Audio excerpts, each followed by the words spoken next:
तो की हाल चाल है यो दर्शक बंधु सब। तो देखियो चांदनी जी अखन जे से लिपस्टिक और लगा के मेकअप लगा के तैयार छे शूटिंग करे के लेल। की रे बनकुआ छौड़ा, चश्मा लगा के तू बड निक लागे छ रे।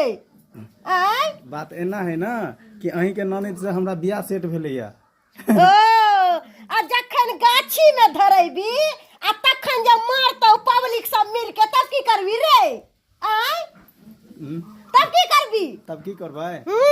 तब मुंह झाँप के भाग जेबै। मुंह झाँप के भाग जेबै। कहला चाहे छियै हम हाँ के गोर लागा चाहे छी। हमरा गोर लागा चाहे छियै।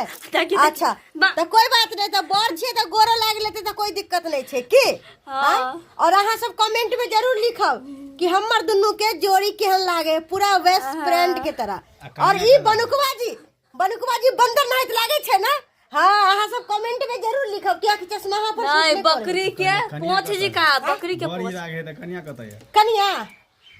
कनिया तो अहीं के है। कन्या कत है? या ना। अच्छा हम छियै कनिया। चलू कोई बात नहीं।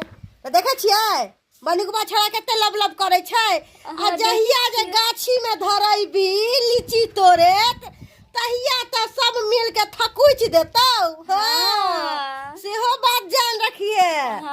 तो अहाँ सब हमर चैनल में नया छी तो चैनल के सब्सक्राइब कर लू और कमेंट लाइक सेहो करब। और वीडियो अच्छा लगत तो शेयर भी कर देबे। केहन लगे सेहो कह देबै।